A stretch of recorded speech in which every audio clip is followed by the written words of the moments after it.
Good evening. My name is Jeremy Derryberry. I'm one of the directors here at Everest, and I want to thank you for joining us here tonight. With me is our college counselor, Linda Hitchcock. And tonight we're going to talk to you about what we consider to be college admissions essentials. These are the details that we think you should know when you're planning your college admissions journey, either for yourself or for your child. This is all the really high-level things that we think you should know as you plot out the next 12 to 18 months of your life. And where you should focus your attention, where maybe you shouldn't. And also we're going to touch on what we think are some of the trends that are changing over the over the next 12 months. It's really a dynamic area post-COVID and with new technologies coming on board. So a lot of changes ahead of you if you're a parent doing this for a first time. Before I turn it over to Linda, just want to let people know that we do have a college application workshop in August. This is a 1-week workshop where the students come in and spend the entire week working with Linda to complete all the information that they have for their college applications. It's a great program. We've just announced the dates, so we're going to do the weeks of August 5th, the 12th, and the 16th, the 19th. And we'll have 2 sessions each week, a morning and an evening session. I'll be sending out more information about that later this week. But if you are interested, please reach out to me so we can get you signed up. I think most of you have done diagnostic testing with us for your SAT or ACT. If you haven't, we have the new digital SAT diagnostic test available for us, our students now. So if you want to try that out, please reach out to me.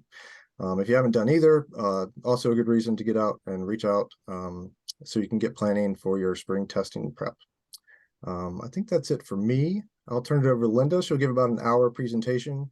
And then afterwards, we'll do a Q&A for any questions that you had. Some people had sent them in ahead of time. If not, go ahead and put it into the Q&A for the chat, and we'll get to it at the end. Thank you for joining us, and here's Linda. Thank you. Hi, everybody. Thank you for joining us as well. It's a rainy, yucky night. So good night to be inside and learn about the college admissions process and what happens. So we have a lot to tell you, so we're just going to move right into it. I'm going to talk about, one second. I'm going to talk about the basically what you're going to, just depending upon what we have as far as, and I'm sorry, make sure we can admit everybody here. So basically, no matter what grade you're in, if you're a freshman, a sophomore, a junior, you need to understand that college admissions is not a yes and a no answer. There are a lot of different things that happen with college admissions. You have no idea who's reading your application. Have no idea what the college is looking for. Every college has a different agenda every year, whether they need, to increase the size of their class or to decrease it. So when we say it's a black box, it is kind of in the fact that we don't know everything that goes on, but what we do know is how to help you get to make a perfect application. And that's what we're going to go through tonight. I think the biggest thing that I hope you take away from this evening is the steps to take before you become a senior. And no matter, again, if you're a junior or a sophomore or freshman, you're going to want to know this no matter what, no matter when you do it. So this is the time to be proactive. You want to make sure that you do some research. Not only do you want to be proactive looking at colleges, but you also want to be proactive in what you're thinking about, what you're doing, and what your classes, and how you're choosing your classes, and how you're doing in your classes. So proactive and staying on top of this is definitely important. The 4 years that you spend in college, or excuse me, the 4 years that you spend in high school are evaluated by every college. So it's important to be as proactive as you can to make sure your grades are good and that you get involved in activities, and we'll walk through that for you. Okay, so let's move on to the next slide. Okay, thank you, Jeremy. So the trends after COVID, the trends really changed because more people were were not sending in test scores, which meant the applications soared. Went from a school receiving 35,000 to a school that's receiving 80. So they are sky high, and they still are. And the reason that they are is because of being test optional, because I don't think everybody realizes that test optional is optional. It's not a yes or a no. There's a difference between optional and test flex and all the other things that are out there. But tonight we're going to concentrate on optional.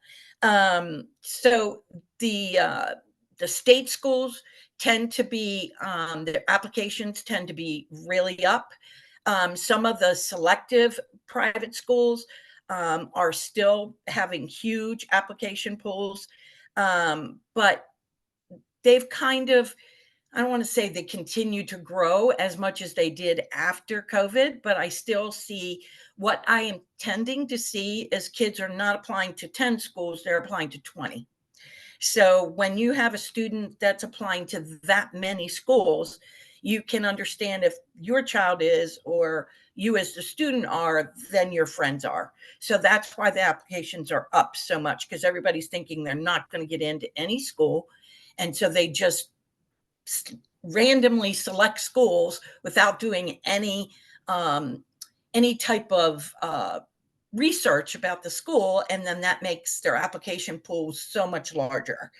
So we are finding that the early decision pool tends to be an area that's increasing. So kids are making a decision and they're applying. And let me just kind of back up and tell you what early decision is. So early decision is a binding contract that the student signs, the parent signs, and the counselor at the school signs. So if the student, if your child or you as a student decide that that is the school you want to go to, no matter what the price tag is, doesn't matter, that you are committing to that school.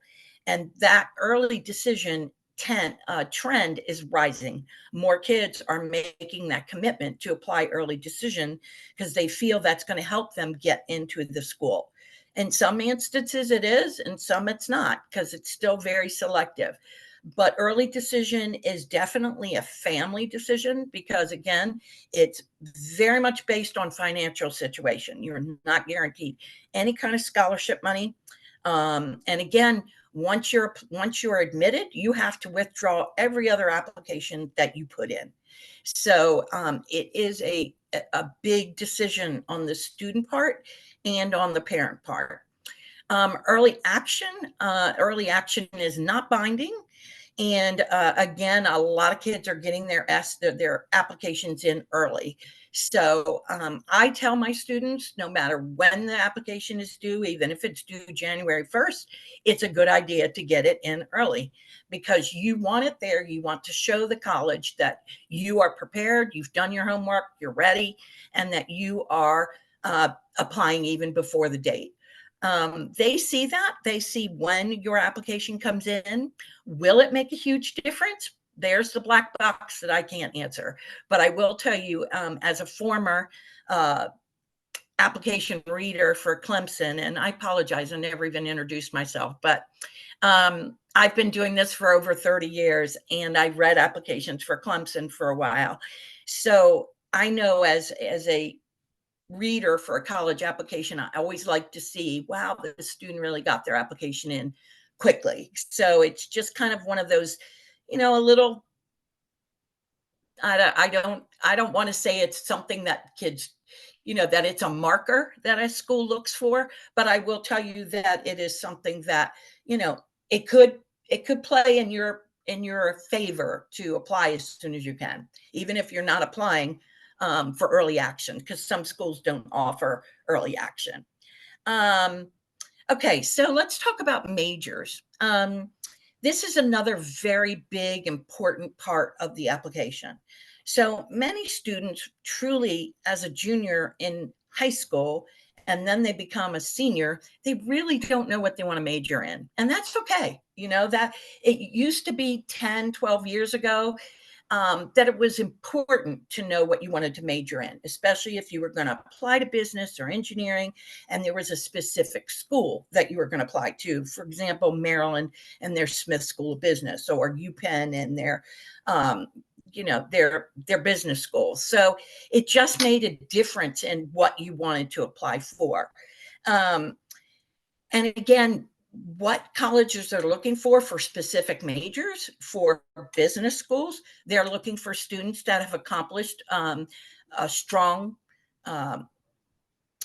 I'm sorry to lose my thought there, but they're looking for students that are in strong math classes in their high school, whether it's an AP class, an IB class. If they don't offer an AP class, that the student has possibly gone to take it at a community college, but they're looking for the strongest math student that they can have.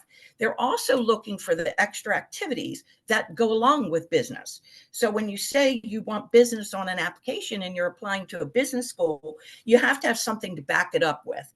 And that's a trend that we're seeing, that they're being very specific with what they're looking for each specific school. So, and again, that makes a difference. Engineering, I'm not seeing very many schools proactively taking students that are test optional. Engineering, they want to see test scores. They will tell you that they prefer the test score, especially for engineering. So here we talk about standardized tests are recommended, and they are recommended. The New York Times just came out with a very good article saying that a lot of colleges that were selective are going to go back to being requiring the test. So we don't have the data yet. The schools haven't announced it. And some of the times the schools won't announce it until spring. So possibly after all of their applications come in and they make their decisions, then they sit down and make decisions for the following year that they will announce. So I will tell you that I expect some schools to come around and say, we will no longer be test optional, like MIT did 2 years ago. And there's a lot of reasons for that, but and again, there were a reason why schools went test optional during COVID, but now there's really it's a marker that they like to see. Optional doesn't mean no. So it's a good idea to get the testing done to at least get an idea of what test you like, whether it's the ACT or SAT. And I think we can move on to the next slide. And which test is best for you. So the big picture is some of the schools are opting out.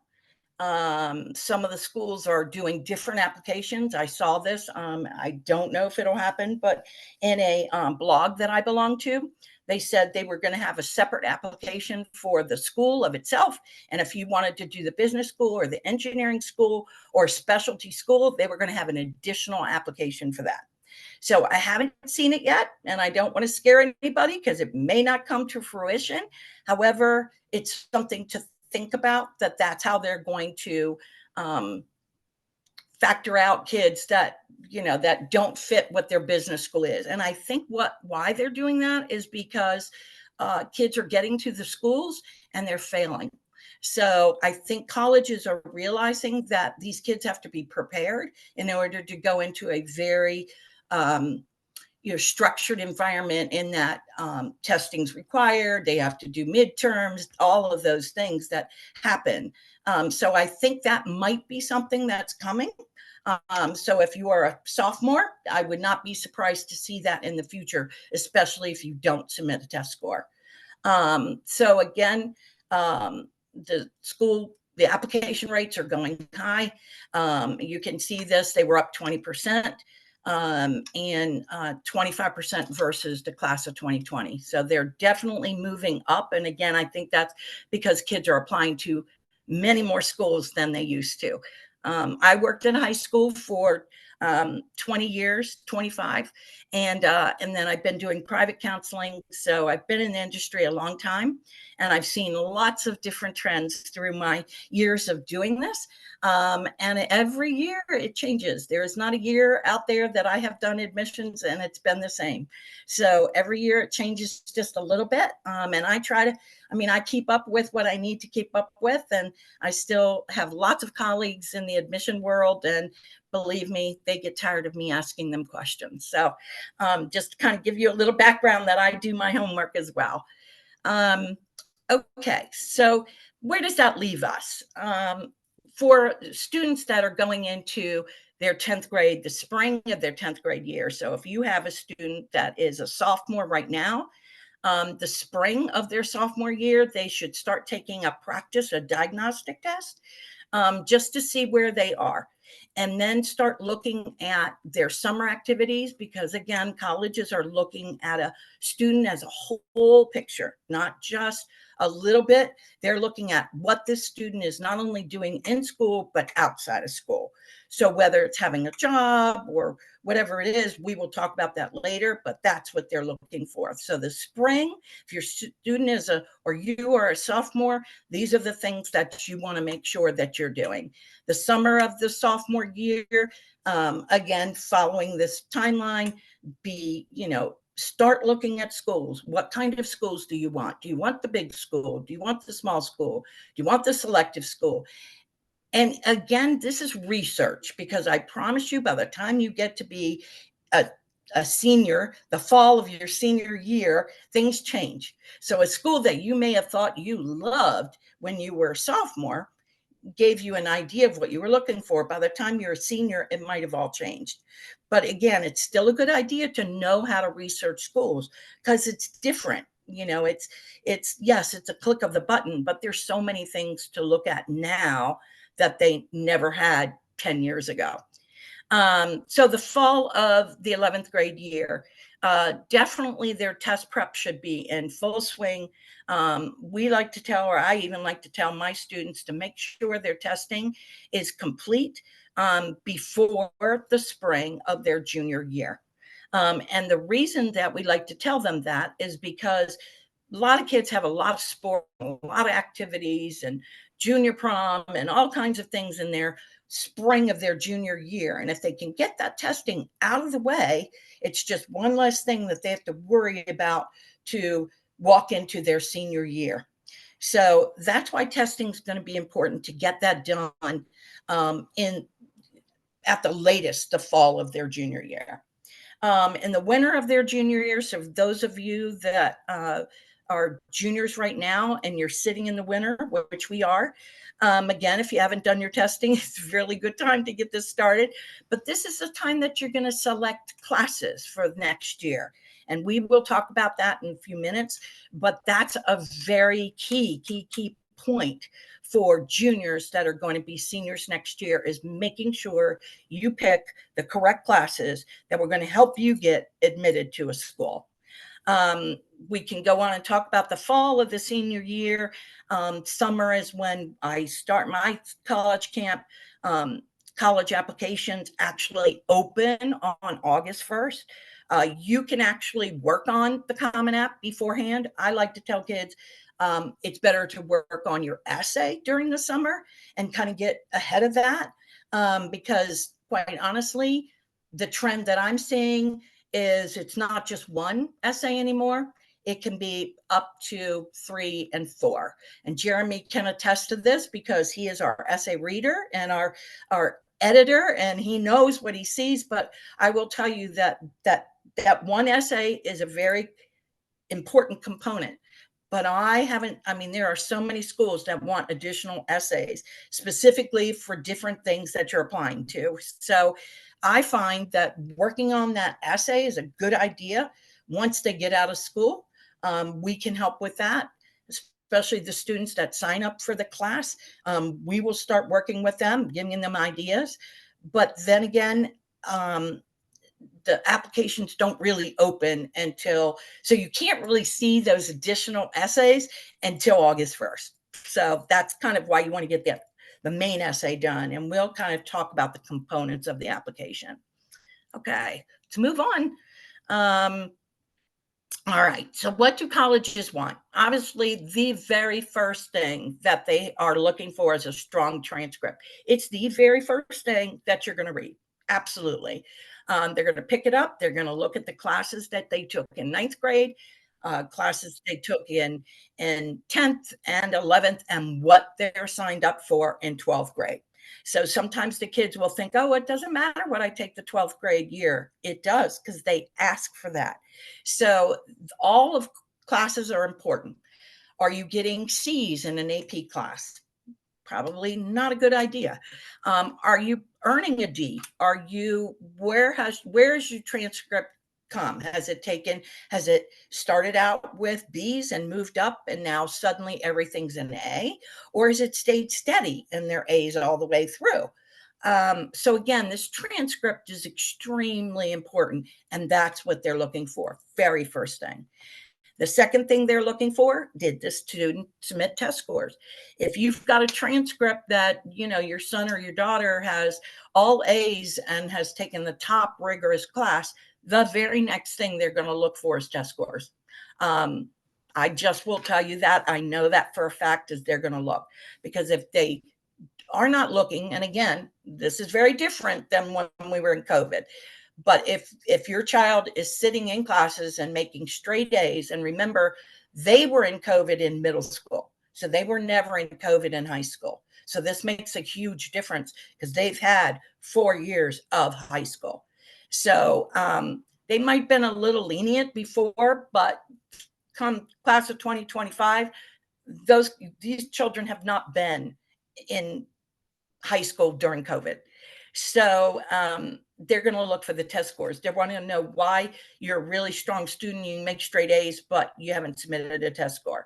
So I will tell you that is what I'm seeing. Those are the two biggest things that they're looking for first. The next thing is they're looking for the extracurricular activities, and I touched on this before. So if your child is interested in art, business, computer science, engineering, to be honest with you, any kind of communication degree. There's lots of degrees out there, and they want to see those extracurriculars that have something to do with it, whether it's a club and they're a leader of a club, whether it's a business club and they're helping to get their speakers for the business club, whether they're in engineering without borders, or there's lots of engineerings out there, future engineering, if they're doing robotics, whatever they're doing, those extracurriculars should kind of go with what they're doing in school, or what they think their major might be. And again, if they're undecided, it's fine, but they should still show some type of extracurricular. I've had students that I've worked with that have absolutely no extracurriculars, none. And I will tell you, it's very difficult to make a resume and to write anything on an application without any kind of extracurricular. So whether it's a job, whether it's being a camp counselor, whether it is, again, it's not like somebody has to go out and join every club in the entire school, because quite honestly, that's the opposite of what they want to see. They want a student to stick with an activity. Maybe they were a Boy Scout or a Girl Scout. They're earning their Eagle Scout. That means they've been doing this for the last 12 years. That's commitment. If they've held a job for 3 years, commitment. If they've been going to the same summer camp, commitment. If they've been in the same club for 4 years, commitment. And that's what they're looking for. So please remember that colleges are looking for kids that are going to come on their campus, and they are going to be committed to that campus. They're going to be a community member in that campus. And how do they know that a child is going to be a community member? If they've gotten involved in activities, then obviously they're going to get involved on campus. And that's what they want. They want a child to come and join their campus and their community. So that's why the community, the extracurricular is important. Now, does your child have to play a sport and play an instrument and be in the National Honor Society and Science Society and English Society? No, because quite honestly, it's very difficult to play all of those roles as a student and then also to be the good student. So, it's not a matter of quantity, it's a matter of quality. So if I can say that over and over and over again, it's not how many you can check off that box. The colleges, would rather see something that you've done for a long period of time. So if you've played an instrument for a long period of time, we want to tell them that. If you've been a sports person since you were 5, we want to tell them that. So again, those are the things for extracurriculars to keep in mind. So if you've got a sophomore and they haven't done anything, this is the time to get them involved in something. If your junior hasn't done anything, please get them involved, because they're running out of time. So you want to make sure that they do something productive. So the college application essay questions, we touched on this before. So there is one main essay that is on the application. It is 650 words. They give you different topics, and the student writes an essay based on that. Now, when I talk to students, I call it a short story. And that's exactly what it is. It's not an essay like they're going to write an English essay in school. This is not a book report. This is not an essay on a topic that the teacher has assigned. This is a story, a personal story. So the prompts are there to help the student, but you can also make up your own prompt. So every student has a story. There isn't a student out there anywhere that I've ever talked to, even the student that has no extracurriculars, I promise you, he had a story. So that's what you want to convey to these colleges. You tell that story well, then that essay, those questions really help. So that's why colleges ask them. That's why they're there. No other reason other than they want to get to know the student and who they are. It'd be a pretty boring campus if everybody had the same GPA and everybody had the same test score. They could have kids sitting in their rooms all day, never getting involved in anything. So you want to have a variety of students on your campus, and that's why these essays and personal stories are important. Recommendation letters, yes, they look at them. Some schools don't. I'm telling you that lately I've seen a lot of schools that say, don't even send them. We won't read them. We will shred them. So before your child applies to schools, they will tell on their application portal what's required, and they will tell you like how many teacher recommendations they want, if they want them from specific teachers. Again, if you're going into a specific major, some of them will tell you they want a math, they want a science. It really does depend upon the college, the major, and what school it is. So, but if your child is a junior right now, they should start thinking about the teachers that they know really well, who they get along with, who they have a rapport with, and they should want to ask them for teacher recommendation letters in the spring. Some teachers, and when I worked at the high school I worked in for 20 years, the teachers were like, no, don't even ask me now, wait until the fall. But then I had other teachers who they received so many requests that they had to cut it off. So they would only write 20 letters a year. So those teachers were ones that the kids had to ask in advance. So, but you don't want to be stuck your senior year, walking into your senior year, filling out applications and not have a teacher that you are able to ask for a recommendation. You want to make sure that you are talking about it, thinking about it, and approaching a teacher. The last one, character. So people all the time say, well, what's that got to do with it? Well, I've kind of touched about that all, throughout, and with your activities and with your letters of recommendation and your essays. That's how you build character. And how does a college see that character? Through all of the things that I've just mentioned. And that's what they're looking for, a passion, a knowledge, because again, you're going to bring that character to their campus, and that's what they're reading. That's what college applications are for, and that's why they're important, and why planning is so important. And again, I just keep repeating that word important. I'm sorry, but basically it is. All right, let's move on. Okay, and again, here we talk about your classes. So obviously an AP class versus honor or regular. In some high schools in Montgomery County, and I'm assuming most of you are from Montgomery County, there's plenty of schools that don't even offer regular classes anymore. It's you either take an AP or an honors. Okay, well, that's a great thing. And what does that mean for a transcript? A transcript, and again, depending upon the school, because some private schools are very different. Um, Colleges will look at an honors class if we don't offer regular classes. And how do they know that a school doesn't offer regular classes? It's because it's in the reports that they require from the school. It's called a secondary school report. Every school has to submit it to a college with an application. It tells them how many regular classes, how many honors classes, how many AP classes they offer, how many AP courses. So bottom line, some of them will look at the honors classes and say, that's the only thing the kids can take. So sometimes they don't mean anything, but sometimes they do. So it just depends upon the school, because some schools offer every AP, some don't. Some offer IB courses. So if your child has an opportunity to take an IB class, if they're in the IB program, then they're going to get an IB diploma. And that's a totally different topic that we can discuss, but an IB diploma is totally different than a diploma without that IB component.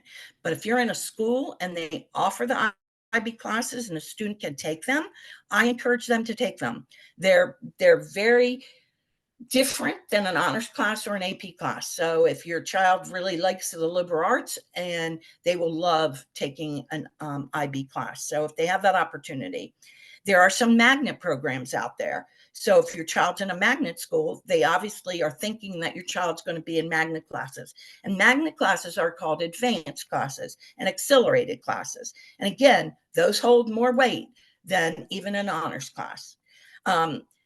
So we get back to this question, which one's better, an A or a B? Well, if you're going to take an AP class, you better not get anything less than a B. Because if you take an AP class and you're pulling out a C, you probably should not have been in that class, and you should have been in a regular class or an honors class. Because again, an AP class is, I won't say it's a college class. They used to be. Probably 10, 15, 20 years ago, they could be equivalent to a college class. Lately, I'm not sure all of them are. That's why some colleges are not giving credit for all AP classes. But again, they are at a higher academic level. So if you are not succeeding at that higher academic level with an AP class, but you're in that AP class, it's telling a college you're not ready for that class. So it's better to get out of it and go into an honors class before. So if your child is next year applying, setting up and getting into classes, and they know they're not going to do well in an AP physics class, then don't take it. You need to look at your child and where they are. It's not a matter, again, of how many, it's a matter of how well they do with them. So which one's better? The one they're going to get an A or a B in. So again, there's lots of accelerated classes out there, different classes that you may not even know about as a parent, but the kids know about it. There's some magnet classes out there. And again, I don't want to go through them because every school is different. And then if I say a class that some other school doesn't offer, then you're going to be like, well, we want our school to take that. So I'm not even going to get into that, but check out the school. In fact, a lot of kids have probably already gotten their course selection, and they're asking the kids to fill that out now. So my suggestion is to make sure that they're in a class that they're going to do well in. And then the other thing is, if they are in an AP English language class, they need to move in and do the AP English literature class. If you go from an AP language, AP Lang, and then you move down into honors English, but you got all A's and B's in that English line class, they're going to wonder why. They're going to say, well, they're taking the easy way out. They just want a really easy senior year and they don't care. So they need to stick with that AP class. Now, if they're not doing well, that's a different story. But again, you cannot drop, once you're on the higher level and your classes are at the higher level, all of a sudden senior year, you can't get there and go, well, I'm going to be an aide for 2 periods, or I'm going to take PE for 3 periods, or I'm going to check out and I'm going to go work at a McDonald's for half the day. If you're going to do an internship during that time, do an internship that is worthy, that is going to be an additional information on an application, not just go and get a job. So an internship is exactly what it should be, an internship with a company, with a doing product design, some type of internship. If they're going to Montgomery College, again, I can get into that. Some schools are going to say, if you're applying, let's put it this way, if you're applying to state schools in the state of Maryland, okay, and you really want to do Montgomery College first, wonderful.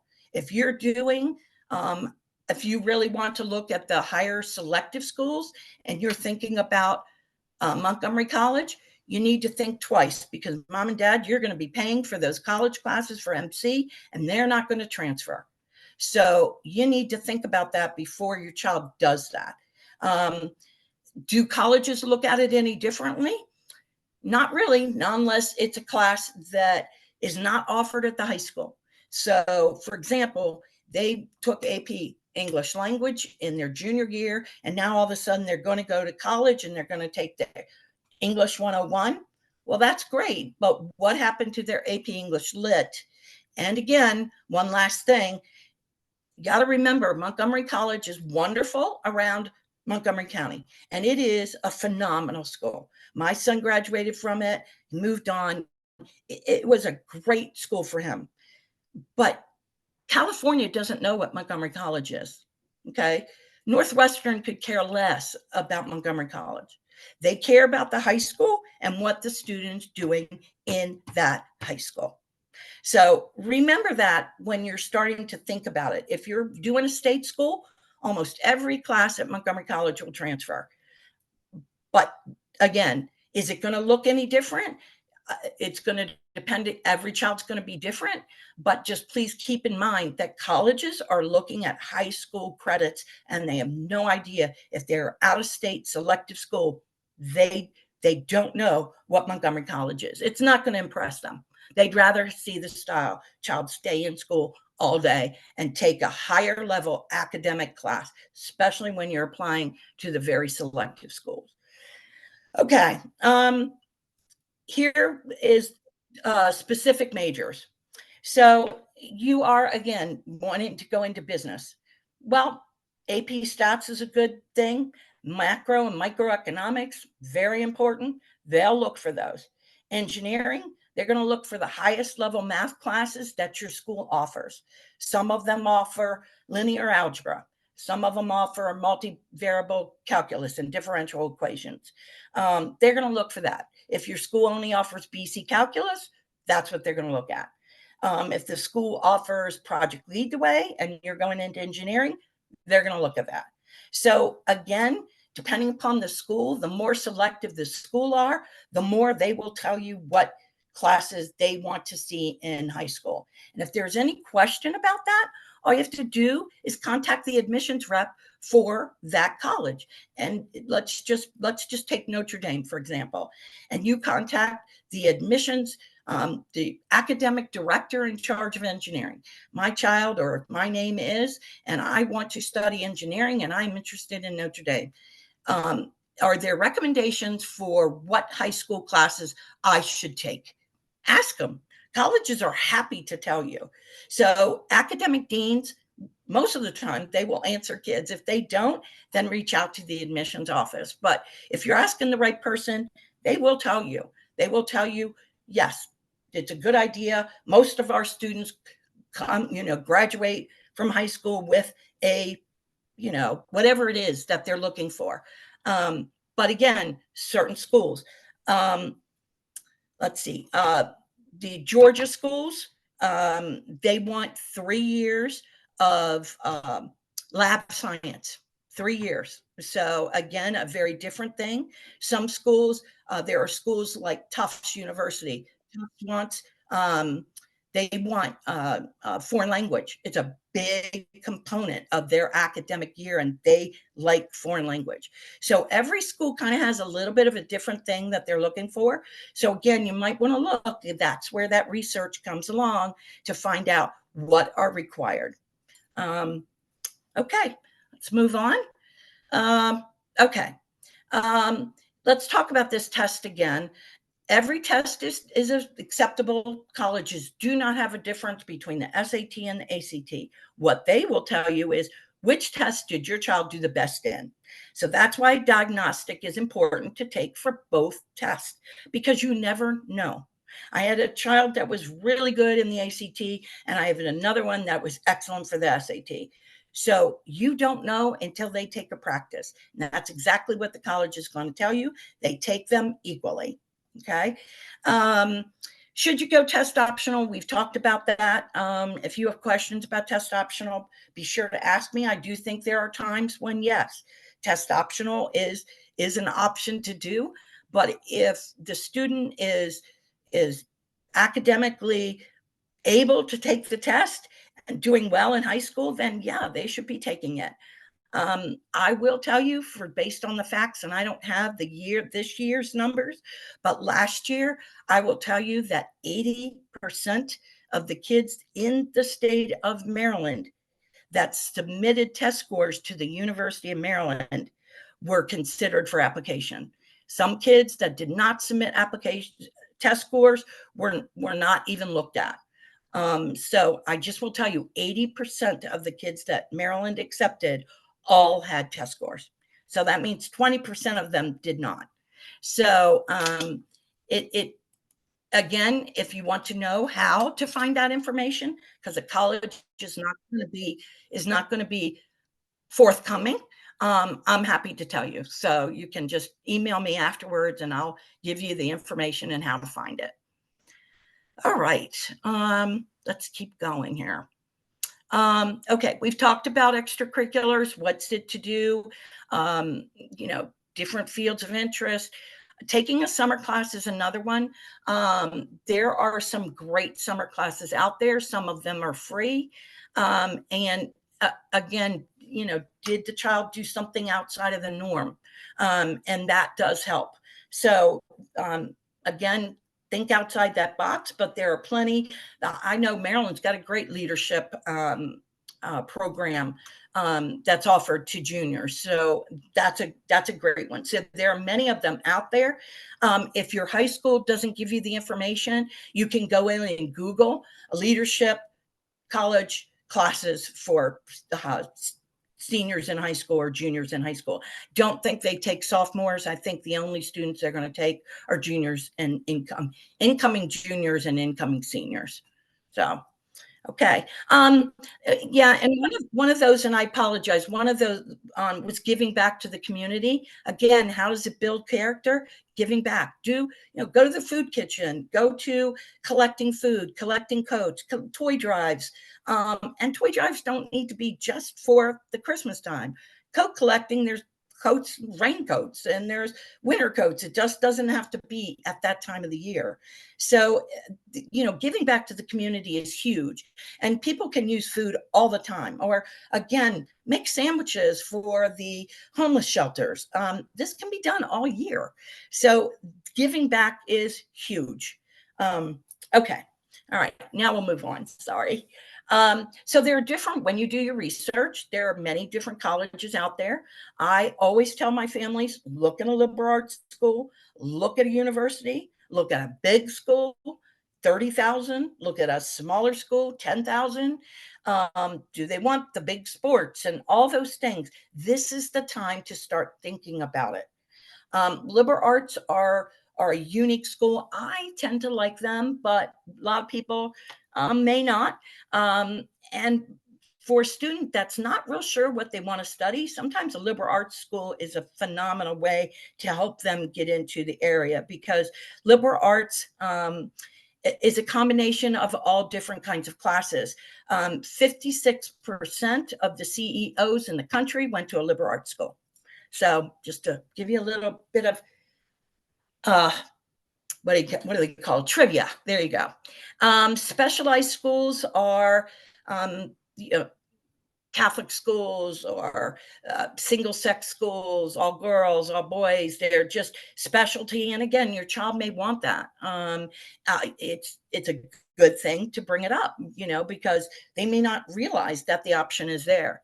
There's some great vocational technical schools out there. My son went to one, did it very, very well.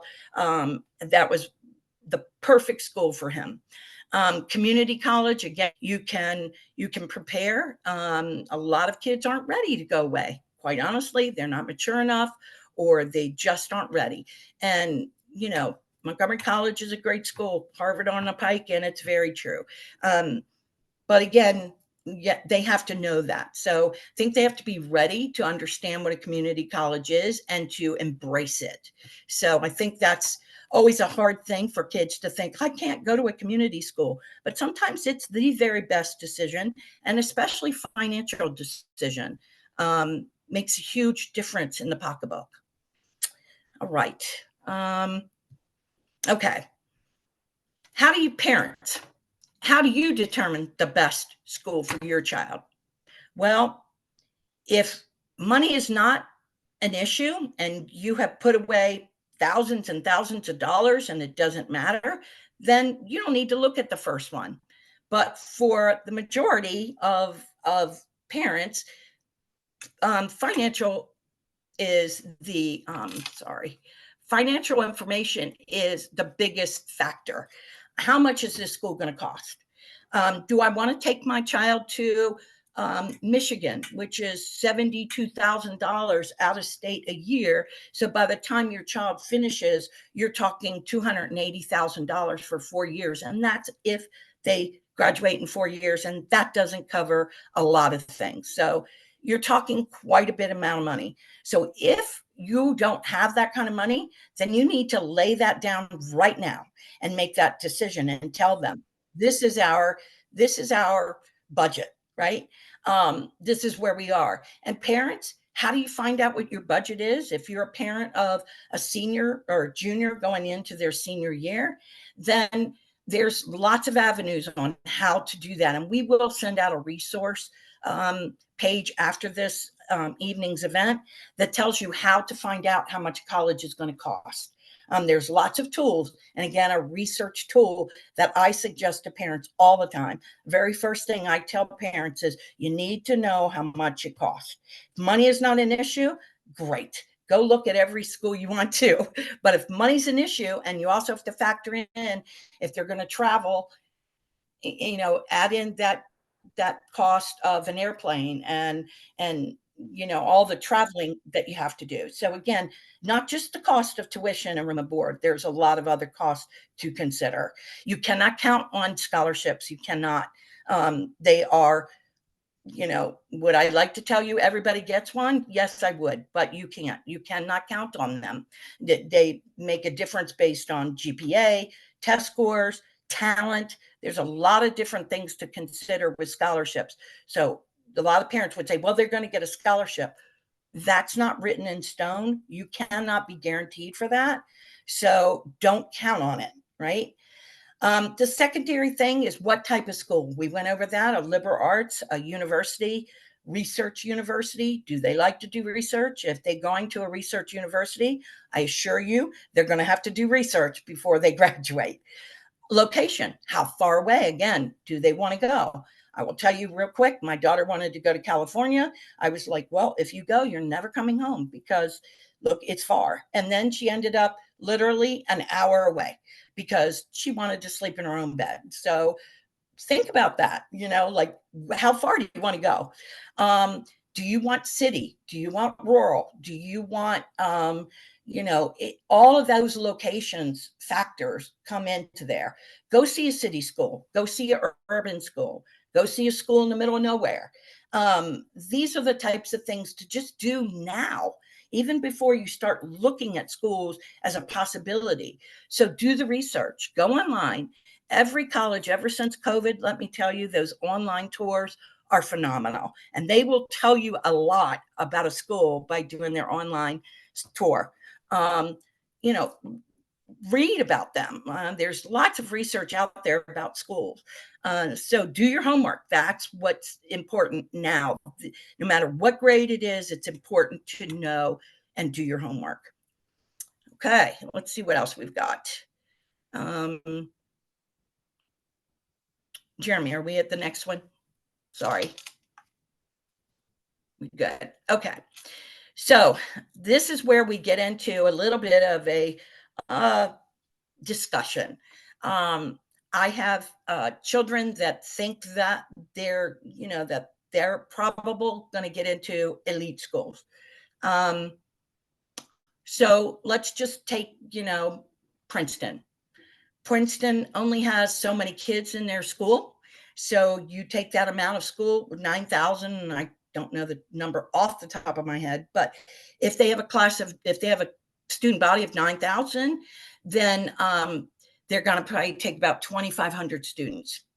So 2,500 students out of the entire United States and abroad. So what are the odds? You need to sit down and really look at those odds, and you have to be realistic.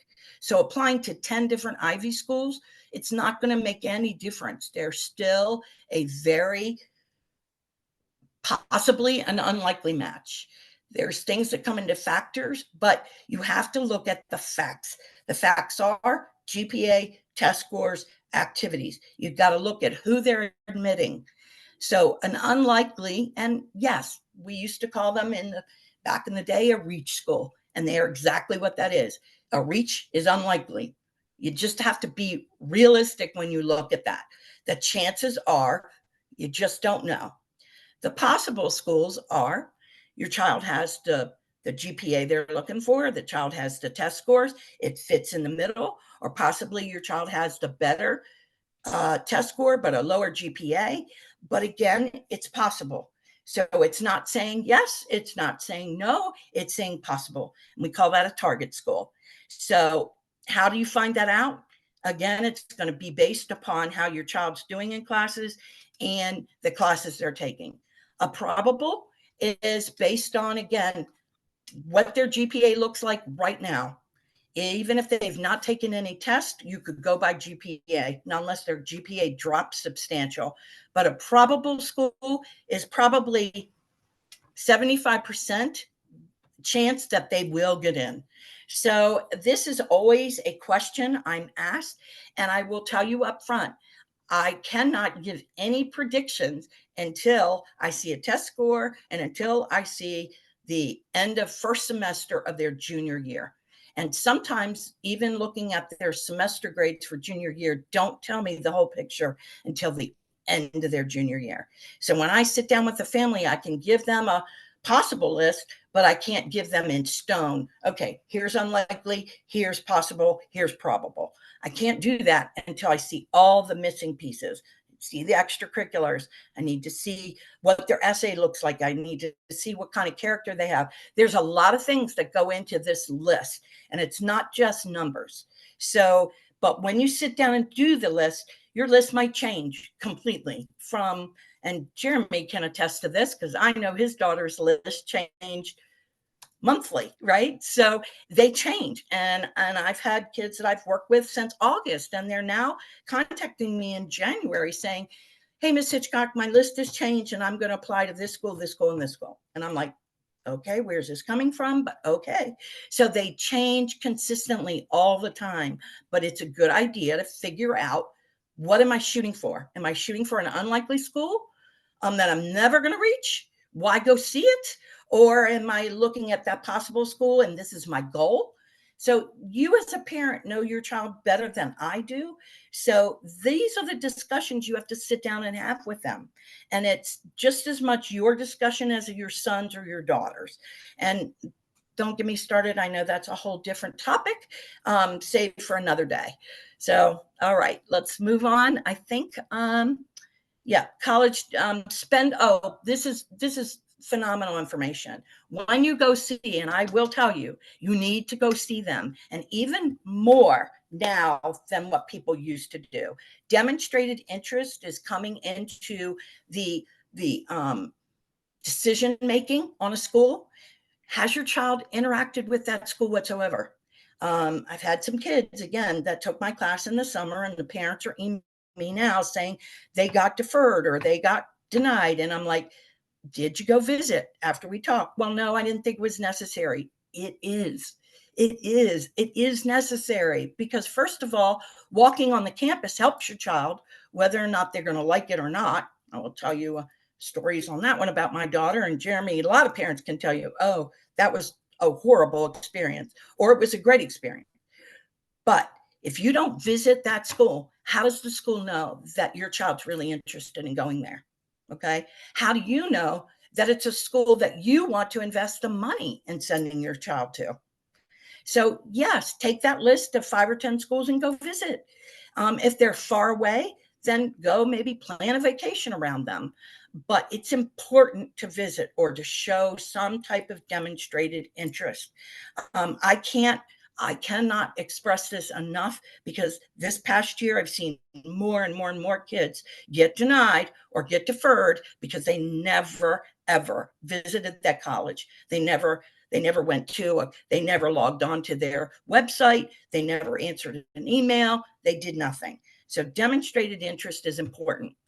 Here's the other thing. When you go, take pictures, because when you start seeing, like in a day, I have to take my daughter to 4 schools in a day. It was a lot, but by the end of the day, she couldn't remember which school was what. So we kind of, and again, this has been a while, but we kind of charted and made notes as we went. So take pictures. Now the kids have phones. Have them take a picture, especially of a school that they loved. Because here's the other thing, colleges are going to say in some of their essays, why do you want to apply here?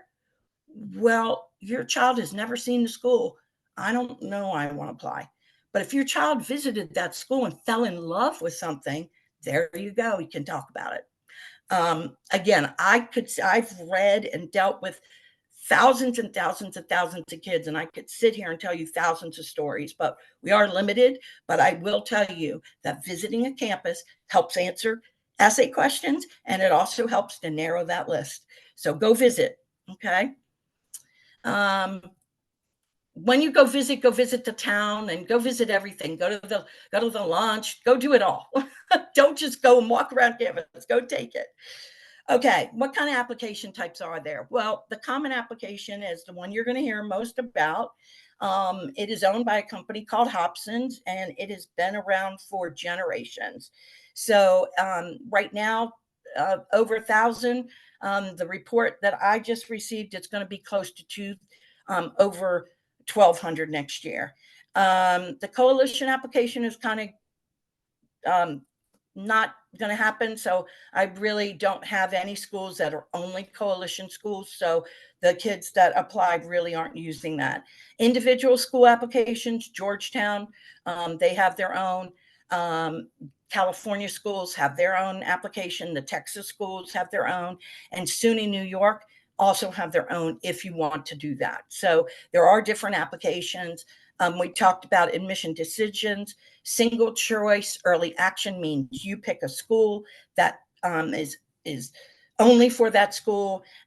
Stanford is a single choice early action. You can only, it basically with private schools, and you can only apply to one early action school that's restricted. Early action, a lot of public universities, a lot of them have early action. I encourage kids to do early action.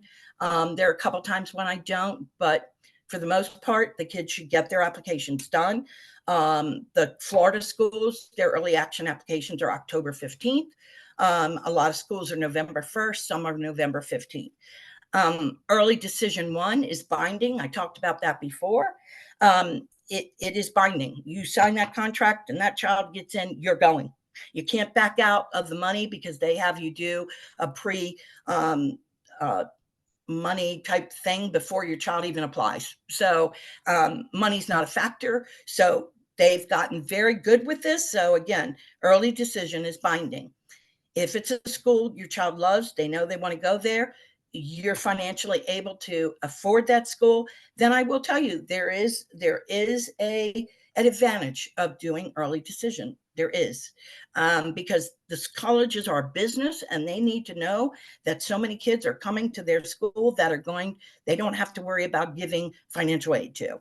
So again, type one of those things that if you're considering it, you can talk to me, you can make a decision with financial advisor, but again, it's a big decision because the child has to love the school.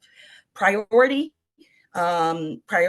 applications are normally November 1st, some are October 15th, but priority means that those kids get priority for a scholarship opportunity. So they have to get their application in for a certain time to get that opportunity for a specific scholarship.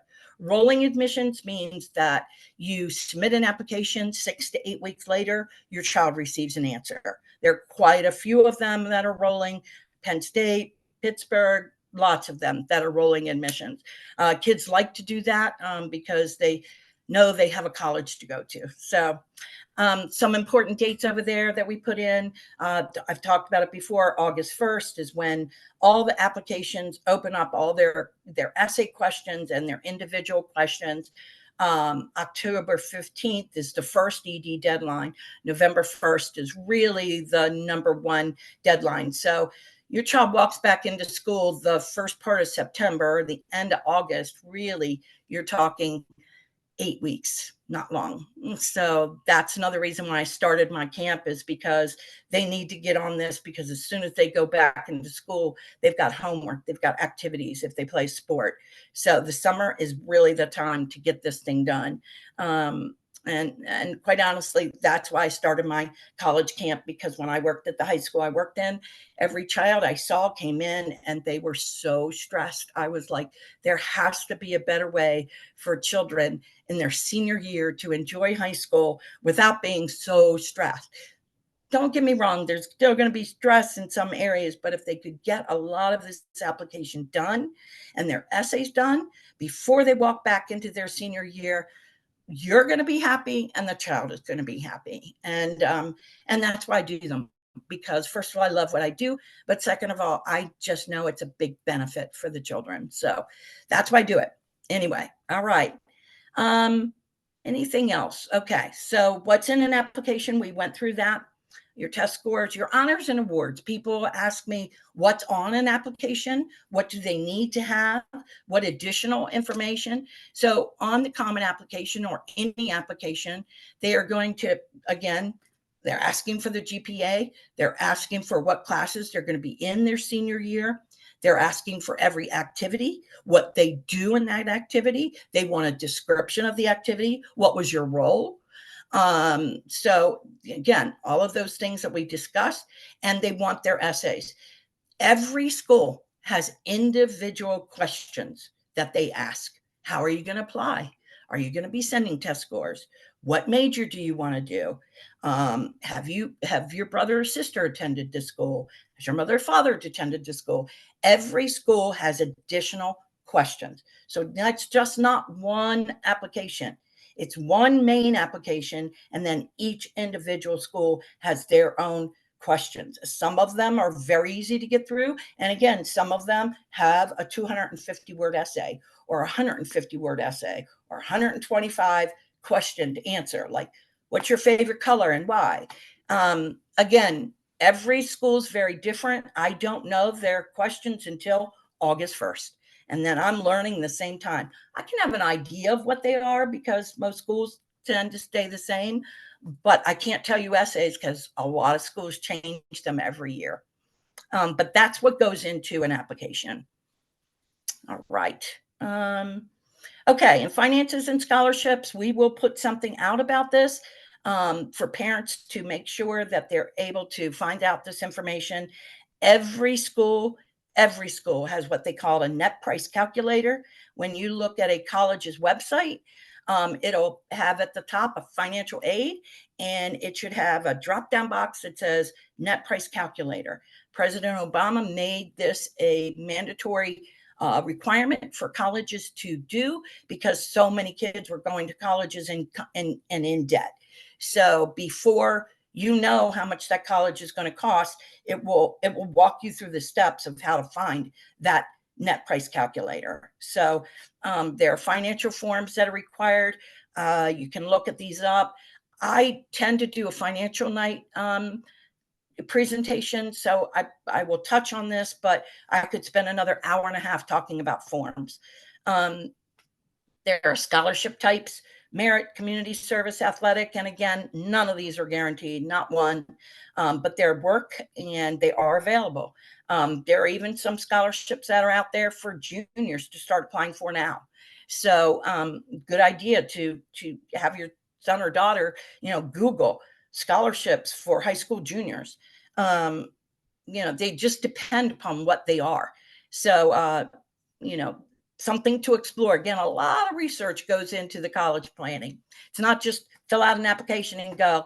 Like when I didn't, never mind, I won't tell you about my experience, but it was too long ago, as my children will tell you. I was in the Stone Age. So, all right, that's just a little funny tidbit there. I think we're just about done, right, Jeremy? Okay, we will send this out for you. All right. Start early. When you go to visit those colleges, mom and dad, have fun. Okay. Go have something to eat, fun. Go find something to do, some tourist attraction that you've never seen. Have a good time. Okay. Because believe me, your child's going to be stressed and so are you. So find something fun to do. You're going to want it. It'll make the trip better. All right. Jeremy, I know some of the questions that came through, you sent them to me. Do we have any new ones? Some of the ones I think I've answered, but let's look through any other ones. Okay. If I haven't answered a question for you, please go into the chat and say, please answer. If I've answered all your questions and you're happy with the information you received, thank you for attending. And again, Jeremy will send out this information for you for a follow-up. My email will be on there. You can follow up with me, ask me any question you want. Happy to help you. If it's something that's going to entail a lot of discussion, then I will come back and say we need to set up a meeting so I can explain more. So what additional work do you need to submit? All students should need to have a resume. I like to tell the kids to start working on that resume, start writing down all the things they've done during, only high school, nothing from middle school, nothing, only high school. So the activities they've been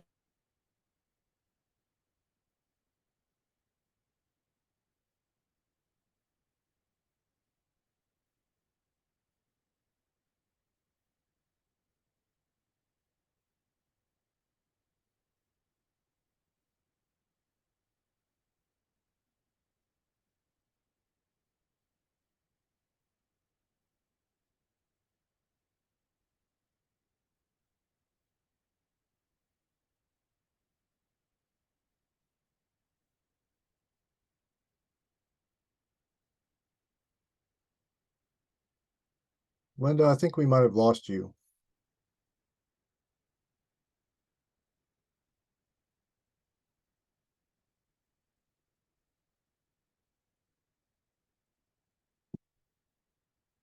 Well, it looks like we might have lost Linda. So I apologize about that. I know they've been having some storms down in her area. So we will wrap it up if she's not going to come back. And I will have her consider maybe addressing these questions directly with the parents who asked them. So let me thank you for joining us. As she mentioned, we do have the workshops coming up in August. And if you would like to speak to us about college counseling ahead of time, we'd be happy to speak to you about that on an individual one-on-one basis. We will be having future presentations coming up in February, March, and April. Future ones are going to look at college visits. We'll have the one on financial decisions, as Linda mentioned, and we'll also have another one on summer to-dos for your sophomores and juniors as well. Once again, thank you for joining us. We appreciate it, and we'll see you next time. Have a great night.